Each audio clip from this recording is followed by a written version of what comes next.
Doctor day ಮತ್ತು ಪತ್ರಕರ್ತರ ದಿನದ ಶುಭಾಶಯಗಳನ್ನ ಹೇಳೋದಕ್ಕೆ ನಾನು ಇಷ್ಟಪಡ್ತೇನೆ.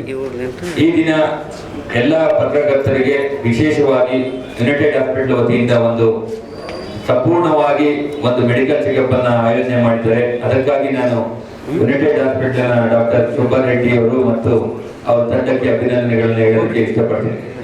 ನಾವಿವತ್ತು ಪತ್ರಿಕಾ ದಿನಾಚರಣೆಯನ್ನ ಪತ್ರಕರ್ತರ ದಿನವನ್ನ ಆಚರಣೆ ಮಾಡ್ತಾ ಇದ್ವಿ. ಆದ್ರೆ ಆ ಕೆಲಸದಲ್ಲಿರ್ತಕ್ಕಂಥ ಚಾಲೆಂಜ್ಗಳನ್ನು ಕೂಡ ನಾವು ನೋಡ್ಬೇಕಾಗುತ್ತೆ. ಪತ್ರಕರ್ತರಿಗೆ ಎರಡು ರೀತಿ ಚಾಲೆಂಜ್ ಇದೆ.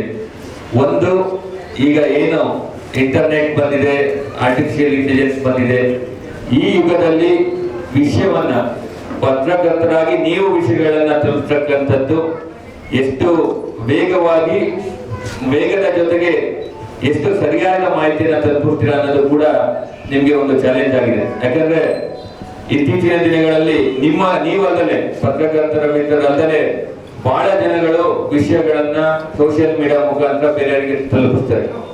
ಆದ್ರೆ ಆ ವಿಷಯದಲ್ಲಿ ನಿಜ ಇದೆಯೋ ಸುಳ್ಳಿದೆಯೋ ಅದು ಕೂಡ ಬಹಳ ಮುಖ್ಯ ಆಗುತ್ತೆ. ಹಾಗಾಗಿ ನೀವು ಸರಿಯಾದ ಒಂದು ವಿಷಯವನ್ನ ಬೇಗ ತಲುಪತಕ್ಕಂತ ಒಂದು ಸಂದಿಗ್ಧ ಪರಿಸ್ಥಿತಿನಲ್ಲಿ ನೀವು ಇವತ್ತು ಸಿಗಾಕೊಂಡಿದ್ದೀರಾ. ಬೇಗ ತಲುಪಬೇಕು ಅಂತ ಹೋದಾಗ ಕೆಲವು ನ್ಯೂನತೆಗಳು ಬರ್ಬೋದು. ಆದ್ರೆ ಆ ನ್ಯೂನತೆಗಳನ್ನ ಮೀರಿ ನೀವು ಕೆಲಸ ಮಾಡ್ಬೇಕಾಗುತ್ತೆ. ಯಾಕಂದ್ರೆ ಸೋಷಿಯಲ್ ಮೀಡಿಯಾದಲ್ಲಿ ಏನಾರ ಒಂದು ಇನ್ಸಿಡೆಂಟ್ ಆಯ್ತು ಅಂದ್ರೆ ವಿಡಿಯೋ ಮಾಡ್ಬಿಟ್ಟು ನಿಮ್ಗಿಂತ ಮುಂಚೆ ಎಲ್ಲರೂ ಕೂಡ ತಲುಪಿಸ್ಬಿಟ್ಟಿರ್ತಾರೆ. ಆ ವಿಷಯನ ನಂಬಬೇಕು ಇಲ್ವೋ ಅನ್ನೋದು ದೊಡ್ಡ ಪ್ರಾಬ್ಲಮ್. ನಾವು ಪೊಲೀಸ್ ಆಗಿರೋದ್ರಿಂದ ನಮಗೆ ಇನ್ನೂ ಜಾಸ್ತಿ ಪ್ರಾಬ್ಲಮ್. ಯಾಕಂದ್ರೆ ಅಂತ ವಿಷಯಗಳು ಸಾಕಷ್ಟು ಲಾಂಡ್ ಆರ್ಡರ್ ಪ್ರಾಬ್ಲಮ್ ಗಳನ್ನ ಕ್ರಿಯೇಟ್ ಮಾಡ್ತಾರೆ. ಅದಲ್ಲದೆ ಒಂದು ಸರಿಯಾದ ವಿಷಯವನ್ನ ತಲುಪಿದ್ರೆ ಒಂದು ಸರಿಯಾದ ಸಮಾಜ ನಿರ್ಮಾಣ ಆಗುತ್ತೆ. ಎರಡನೇದು, ಸಾಕಷ್ಟು ಜರ್ನಲಿಸ್ಟ್ಗಳು ನಾವು ಏನ್ ಹೇಳ್ತೀವಿ, ಅವರ ಆರೋಗ್ಯದ ಸಮಸ್ಯೆ ಮತ್ತು ಅವರ ವೃತ್ತಿ ಜೀವನದಲ್ಲಿ ನಡೆತಕ್ಕಂಥ ತೊಂದರೆಗಳು, ಮಳೆ ಗಾಳಿ ಬಿಸಿಲು ಏನೇ ಇದ್ರೂ ಕೂಡ ನೀವು ಕವರ್ ಮಾಡ್ಬೇಕಾಗುತ್ತೆ. ನೀವು ಅಲ್ಲಿರ್ತೀರಾ, ಆ ವಿಷಯಗಳನ್ನ ಕವರ್ ಮಾಡ್ತೀರಾ. ಆ ಸಂದರ್ಭದಲ್ಲಿ ನಿಮ್ಮ ಆರೋಗ್ಯದ ಮೇಲೆ ಪರಿಣಾಮ ಬೀರ್ತಕ್ಕಂಥದ್ರ ಬಗ್ಗೆ ಕೂಡ ತಾವು ಗಮನ ಹರಿಸಬೇಕಾಗುತ್ತೆ. ಎಲ್ಲ 40-42 ಇಯರ್ಸ್ ಏಜ್ ಅಲ್ಲಿ ಅವರು ಒಬ್ಬ BP ಇರ್ಬೋದು, ಶುಗರ್ ಇರ್ಬೋದು, ಪ್ರಾಪರ್ ಆಗಿ ಚೆಕ್ ಮಾಡ್ಕೊಂಡಲೇ ಆ ಆರೋಗ್ಯದಲ್ಲಿ ವ್ಯತ್ಯಾಸ ಮಾಡಿಕೊಂಡು ತೊಂದರೆ ಸಿಗಕ್ಕಂತ ನೋಡ್ತಾ ಇರ್ತೀವಿ. ಇಂಥ ಸಂದರ್ಭದಲ್ಲಿ ಇವತ್ತು ಈ ದಿನ ಯುನೈಟೆಡ್ ಹಾಸ್ಪಿಟಲ್ನವರು ಒಂದು ನಿಮ್ಮೆಲ್ಲರಿಗೂ ಕೂಡ ಒಂದು ಮೆಡಿಕಲ್ ಚೆಕಪ್ ಅನ್ನ ಆಯೋಜನೆ ಮಾಡಿದರೆ ಅದನ್ನೆಲ್ಲರೂ ಕೂಡ ಸಂಪೂರ್ಣವಾಗಿ ಬಳಸಿಕೊಂಡು ತಮ್ಮ ಆರೋಗ್ಯದ ಬಗ್ಗೆ ಕೂಡ ತಾವು ಕೆಲಸದ ಜೊತೆಗೆ ವೃತ್ತಿ ಜೀವನದ ಜೊತೆಗೆ ಆರೋಗ್ಯದ ಬಗ್ಗೆ ಕೂಡ ತಾವು ಗಮನ ಹರಿಸಿ ಅಂತ ನಾನು ಈ ಸಂದರ್ಭದಲ್ಲಿ ಹೇಳೋದಕ್ಕೆ ಇಷ್ಟಪಡ್ತೀನಿ. ಮತ್ತು ಇವತ್ತು ನಮ್ಮ ಡಾಕ್ಟರ್ ಡೇ ಕೂಡ ನಮ್ಮ ಭಾರತದಲ್ಲಿ ಇರ್ತಕ್ಕಂಥ ವೈದ್ಯರ ಸೇವೆಯನ್ನ ಜ್ಞಾಪಿಸ್ಕೊಳ್ಳೋದಕ್ಕೋಸ್ಕರ ನಮ್ಮ ಕೇಂದ್ರ ಸರ್ಕಾರ 1991 ಅಲ್ಲಿ ನಮ್ಮ BC ರಾಯ್ ಅವರು ಜ್ಞಾಪಕಾರ್ಥವಾಗಿ ಇವತ್ತು ಡಾಕ್ಟರ್ ಡೇ ನ ಮಾಡ್ತಿರ್ತೀವಿ. ಡಾಕ್ಟರ್ ಜಾಬ್ ಕೂಡ ಇವತ್ತು ಬಹಳ ಚಾಲೆಂಜಿಂಗ್ ಆಗಿದೆ. ಮುಂಚೆ ಏನಿತ್ತು, ಇವೆಲ್ಲ ಡಾಕ್ಟರ್ ಜಾಬ್ ಯಾಕೆ ಚಾಲೆಂಜಿಂಗ್ ಆಗಿದೆ ಅಂದ್ರೆ ಸೋಷಿಯಲ್ ಮೀಡಿಯಾದ ಚಾಲೆಂಜಿಂಗ್ ಆಗಿದೆ. ತಾವೇನ್ ಪ್ರಿಸ್ಕ್ರಿಪ್ಷನ್ ಕೊಡ್ತಾರೆ ಅದನ್ನ ಎಲ್ಲರೂ ಕೂಡ ಮತ್ತೆ ಚೆಕ್ ಮಾಡ್ತಾರೆ. ಯಾಕೆ ಇದು ಇದ್ರಲ್ಲಿ ಒಂಥರ ಬರ್ದಿದೆಯಲ್ಲ ಅಂತ ಅವರೇ ಡಾಕ್ಟರ್ಸ್ ಆಗಂತ ಪರಿಸ್ಥಿತಿನೂ ಕೂಡ ಬಹಳ ಜಾಸ್ತಿ ಆಗ್ಬಿಟ್ಟಿದೆ.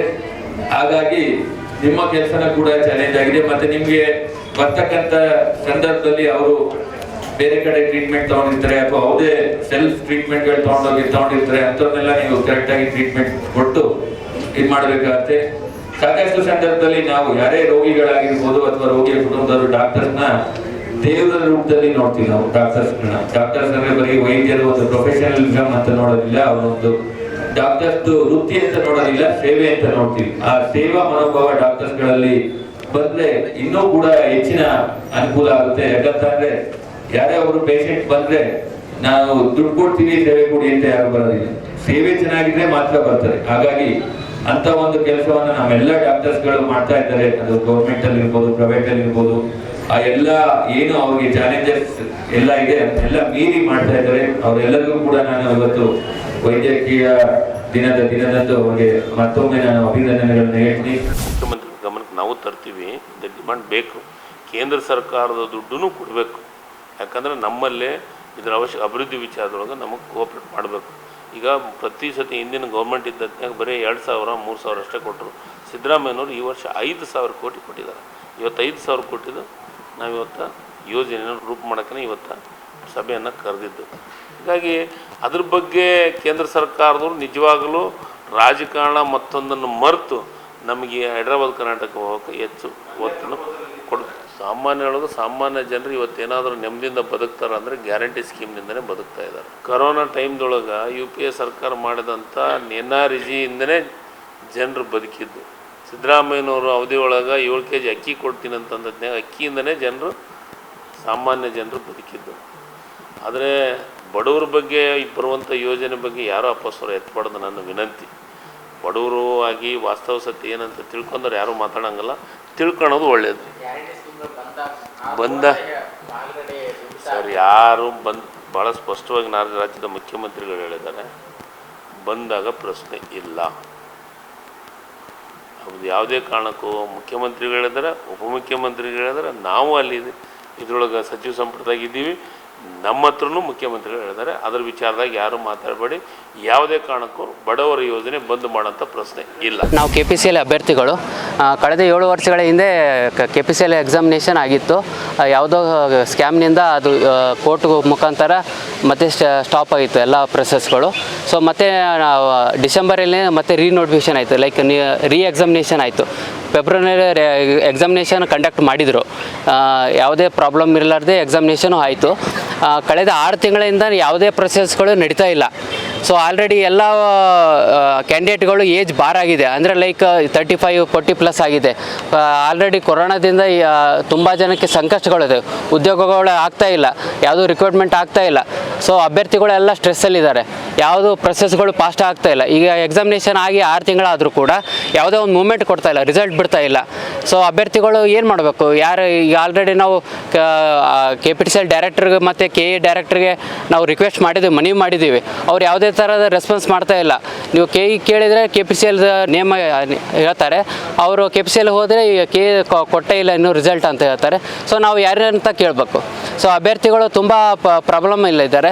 ಸರ್ಕಾರಕ್ಕೆ ನಾವು ಮನವಿ ಮಾಡೋದೇನೆಂದರೆ, ಪ್ರೊಸೆಸ್ಗಳನ್ನು ಬೇಗ ಮುಗಿಸಿ ನಮ್ಗೆ ಆದಷ್ಟು ಬೇಗ ಆರ್ಡರ್ ಕಾಪಿ ಕೊಟ್ಟರೆ ನಮ್ಮ ಜೀವನ ನಾವು ರೂಪಿಸ್ಕೊಳ್ಳೋಕ್ಕೆ ಒಂದು ಅವಕಾಶ ಆಗುತ್ತೆ. ದಯವಿಟ್ಟು ನಾವು ಸರ್ಕಾರದಲ್ಲಿ ಮನವಿ ಮಾಡುತ್ತೇವೆ. ಯಾಕೆಂದರೆ ತುಂಬ ಜನ ಲೇಡೀಸ್ ಅಭ್ಯರ್ಥಿಗಳು ಇದ್ದಾರೆ, ತುಂಬ ಜನ ಮಕ್ಕಳಾಗಿದ್ದಾವೆ. ಅವರಿಗೆಲ್ಲ ಈ ಥರ ಡಿಲೇ ಮಾಡಿದರೆ ನಾವು ಎಲ್ಲ ಅಭ್ಯರ್ಥಿಗಳು ಎಲ್ಲಿ ಹೋಗಬೇಕು? ದಯವಿಟ್ಟು ಸರ್ಕಾರಕ್ಕೆ ಮತ್ತು ಮುಖ್ಯಮಂತ್ರಿಗಳಿಗೆ ಸಂಬಂಧಪಟ್ಟ ಅಧಿಕಾರಿಗಳೇ ಮನವಿ ಮಾಡ್ತಿದ್ದೇವೆ. ದಯವಿಟ್ಟು ವಿತಿನ್ 2 ಮಂತಲ್ಲಿ ನಮಗೆ ಆರ್ಡರ್ ಕಾಪಿ ಕೊಟ್ಟುಬಿಟ್ರೆ ನಮ್ಮ ಜೀವನ ನಾವು ರೂಪಿಸ್ಕೊಳ್ಳೋಕ್ಕೆ ಅವಕಾಶ ಆಗುತ್ತೆ ಮತ್ತು ನಮಗೆ ತುಂಬ ಒಳ್ಳೆಯದಾಗುತ್ತೆ.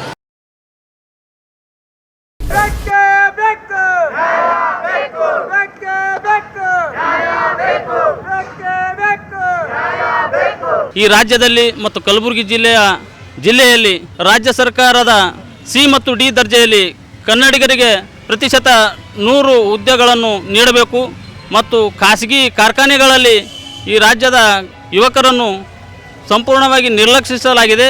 ಮುಂದಿನ ದಿನಗಳಲ್ಲಿ ಕನ್ನಡಿಗರಿಗೆ ಪ್ರತಿಶತ 90ರಷ್ಟು ಹುದ್ದೆಗಳನ್ನು ರಾಜ್ಯ ಸರ್ಕಾರ ನೀಡಬೇಕು ಮತ್ತು ಡಾಕ್ಟರ್ ಸರೋಜಿನಿ ಮಹಿಷಿ ವರದಿಯನ್ನು ಯಥಾವತ್ತಾಗಿ ಕರ್ನಾಟಕ ರಾಜ್ಯದಲ್ಲಿ ಅನುಷ್ಠಾನಗೊಳಿಸಿ ಕರ್ನಾಟಕ ರಾಜ್ಯದ ಸರ್ಕಾರ ತಾವು ಈ ಕೆಲಸ ಮಾಡ್ತೀರಿ ಅಂತಕ್ಕಂಥ ಮಾತನ್ನ ಕರ್ನಾಟಕ ರಕ್ಷಣಾ ವೇದಿಕೆ ನಂಬಿದೆ. ಕೇಂದ್ರ ಸರ್ಕಾರದ ಆರ್ಥಿಕ ಅಶಿಸ್ತು, ಮೋದಿ ಅವರು ಪ್ರಧಾನಮಂತ್ರಿಯಾಗಿ ಕಳೆದ 10 ವರ್ಷದಿಂದ ಅಶಿಸ್ತಿನಲ್ಲೇ ಇದ್ದಾರೆ.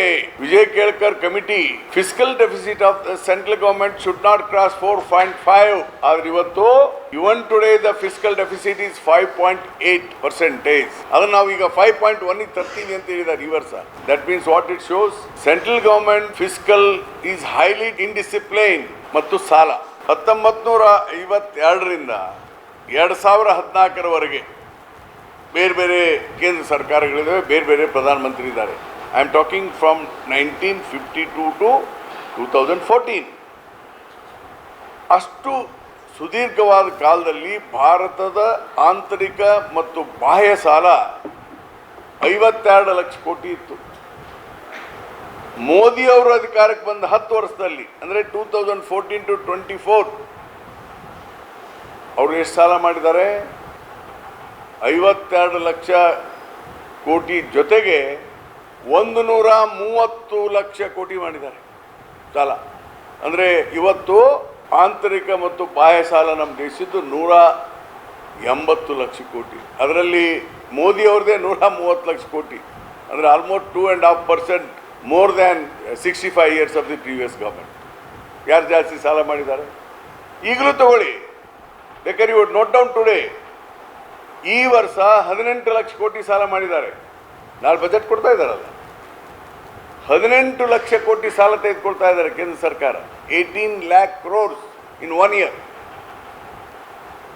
ಅದಕ್ಕೆ ಅನಾವಶ್ಯಕವಾಗಿ ಟೀಕೆಗಳನ್ನು ಇಬ್ಬರು ಮುಖ್ಯಮಂತ್ರಿಗಳಾಗಿದ್ದಂಥವರು, ಕೇಂದ್ರ ಸರ್ಕಾರದಲ್ಲಿ ಇವತ್ತು ಸಂಸತ್ ಸದಸ್ಯರಾಗಿರೋಂಥವ್ರು ಮಾಡಿ ರಾಜ್ಯದ ಅನಾವಶ್ಯಕವಾಗಿ ಟೀಕೆ ಮಾಡಿ ರಾಜ್ಯಕ್ಕೆ ಅವಮಾನ ಮಾಡುವಂಥ ಕೆಲಸ ಮಾಡಬಾರ್ದು ಅನ್ನೋದನ್ನು ನಾನು ಸ್ಪಷ್ಟಪಡಿಸ್ತೇನೆ.